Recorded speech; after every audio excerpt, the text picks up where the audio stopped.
எல்லோருக்கும் வணக்கம். நான் உங்க தமிழ். கருட புராணம் தொடர்ச்சி. கருடன் பகவானை நோக்கி, பரந்தாமா, பிரேத ஜென்மம் பற்றியும் அது செய்யும் தீமைகளை பற்றியும் பிரேத ஜென்மம் நீங்கும் வழியையும் விரிவாக எடுத்து கூறினீர்கள். பிரேத ஜென்மம் அடைந்தவனின் வரலாறு பற்றியும் கூறினீர்கள். இனி யமலோகம் பற்றியும் யமதர்மனை பற்றியும் விளக்கமாக கூற வேண்டும் என்று வேண்டினான். கருடனே, இறந்தவனுக்கு 10 நாள் கொடுக்கப்படும் உதக கும்பதானத்தை யமதூதர்கள் பெற்று மகிழ்ச்சி அடைவார்கள். ஒவ்வொரு மாதமும் செய்யப்படும் மாசிகம் முதல் வருட முடிவில் செய்யப்படும் வருஷாப்திகம் ஆகிய சிரார்த்தங்களால் ஜீவனும் யமதூதர்களும் திருப்தி அடைவார்கள். இவ்வாறு இறந்தவனுக்காக செய்யும் சடங்குகளால் ஜீவனுக்கு பிண்டத்தாலான சரீரம் உண்டாகும். பின்பு ஜீவன் யமபுரி வரை சென்று அந்த இடத்தை அடையும் முன்பாக பிண்ட சரீரம் நீங்கி கட்டை விரல் அளவுள்ள ஒரு வடிவம் பெறும். அங்குள்ள ஒரு வன்னி மரத்தடியில் சிறிது காலம் தங்கி கர்மத்தாலான சரீரத்தை பெறும். அந்த நிலையில் யமதூதர்கள் ஜீவனை யமபுரிக்கு அழைத்து செல்வார்கள். அவ்வாறு செல்லும் போது சித்திரகுப்தனின் பட்டணம் வழியாக செல்ல வேண்டும். இந்த பட்டணம் 20 காத தூர வழி பரப்பளவு கொண்டது. புண்ணியம் செய்த ஜீவன்கள் பார்வைக்கு யம பட்டணம் மிகவும் அழகாகவும் ரம்மியமாகவும் இருக்கும். எனவே இறந்தவனுக்காக பிள்ளைகள் உப்பு, பருத்தி, எள்ளுடன் பாத்திரம், இரும்பால் செய்த ஊன்றுகோல் ஆகியவற்றை தானம் செய்திருக்க வேண்டும். புண்ணிய ஜீவன்கள் வந்திருக்கும் தகவல் யமதர்மனுக்கு தெரிவிக்கப்படும். யமனது அரண்மனையில் இருக்கும் இன்னொருவன் தர்மத்வஜன். இவன் யமனுடனே இருப்பான். ஒருவன் இறந்துவிட்டால் அவனது மகன் கடலை, மொச்சை, எள், கொள், பயிறு, துவரை, கோதுமை ஆகிய 7 வகை தானியங்களை எடுத்து ஒரு பாத்திரத்தில் வைத்து தானம் செய்தால் இந்த தர்மத்வஜன் திருப்தி அடைவான். யமதர்மனிடம் அந்த ஜீவன் குறித்து நல்ல முறையில் எடுத்துரைப்பான். ஒருவன் புண்ணியம் செய்து இறந்தால் அந்த ஜீவனை பிரம்மலோகம் அனுப்ப முடிவு செய்து யமதர்மராஜன் அந்த ஜீவனுக்கு தக்க மரியாதை செய்வான். ஒருவன் இறந்துவிட்டால் மாசீகம் முதலிய காரியங்களை முறையாக செய்ய வேண்டும். அவ்வாறு செய்ய தவறினால் யமதூதர்கள் அந்த ஜீவனை பாசத்தால் கட்டி உலக்கையால் குத்தி இழுத்து செல்வார்கள். பலவித கொடுமைகளுக்கு பின்னர் யமதர்மன் முன்பு கொண்டு வந்து நிறுத்துவார்கள். இறந்த பிறகு யமதூதர்களால் கொண்டு செல்லப்பட்ட ஜீவன் செய்த பாவத்துக்கு ஏற்ற தண்டனை பெறப்படும்.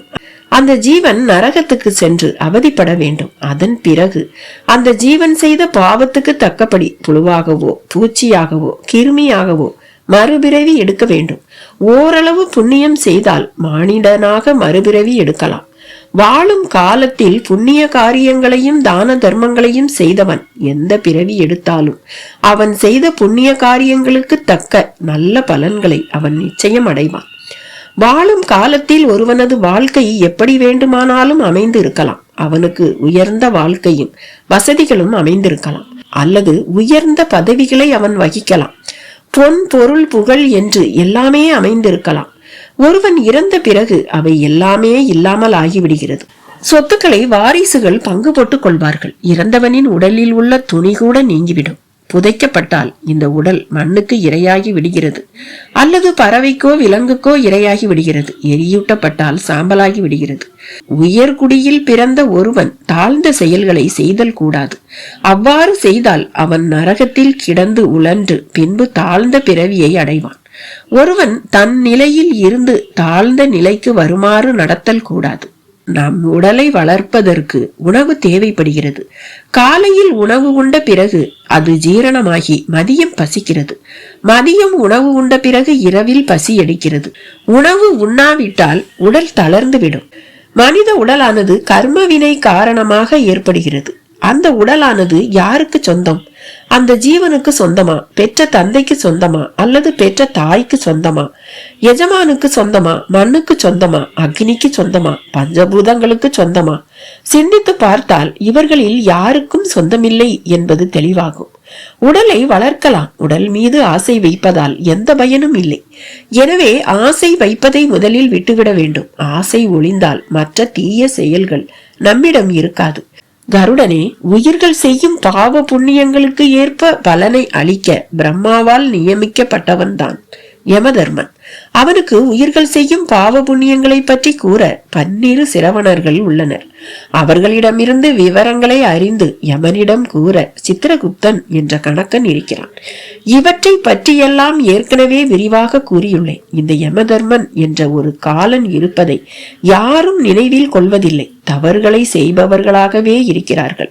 பிறக்கும் உயிர்கள் தாங்கள் வாழும் காலத்தில் செய்த பாவங்களுக்கு ஏற்ப ஆயுள் குறைந்து இறக்கிறார்கள். பாவ செயல்கள் எவையென்று ஏற்கனவே கூறியுள்ளேன். இது பற்றி மேலும் கூறுகிறேன். இறந்த வீட்டில் புசித்தல் பாவமாகும். அந்த வீட்டில் அன்று சமைத்தாலும் தவறு. மற்ற பெண்களை விரும்புவது, தவறாக நடக்க முயற்சிப்பது பாவ செயல். உடலும் உள்ளமும் தூய்மையாக இருத்தல் வேண்டும். செய்யக்கூடாத இழி தொழிலை செய்யக்கூடாது. தூக்கில் இடுதல், உயிர்களை வெட்டுதல், மாமிசங்களை விற்றல், மதுபானங்களை வாங்குதல் விற்றல், போதைப் பொருட்களை வாங்குதல் விற்றல், வட்டி வாங்குதல், விபச்சாரத்தில் ஈடுபடுதல், பிறரை ஈடுபடுத்துதல், சூதாடுதல், சூதாட்ட விடுதி நடத்துதல் ஆகியவை இழிந்த தொழில்களாகும்.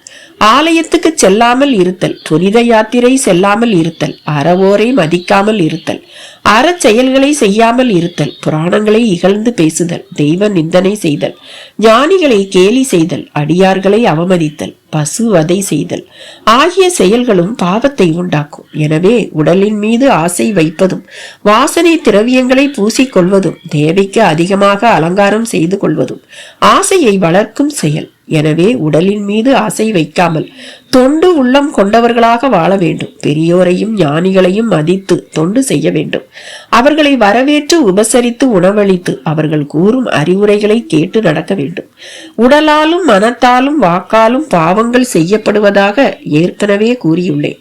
பாவங்களை அதிகம் செய்தால் நாயாகவும் நரியாகவும் ஓநாயாகவும் பிறந்து அலைய வேண்டும். பிறப்புக்கும் இறப்புக்கும் கர்ம வினையே முக்கிய பங்கு வகிக்கிறது. சில குழந்தைகள் பிறந்தவுடன் இறக்கின்றன, சில 5 ஆண்டுகளுக்குள் இறக்கின்றன. இவை கொடிய பாவத்தை செய்வதன் காரணமாக வருகிறது. பிறவிகள் மாறி மாறி தொடர்ந்து வருகிறது. இறப்பும் அதுபோலத்தான்.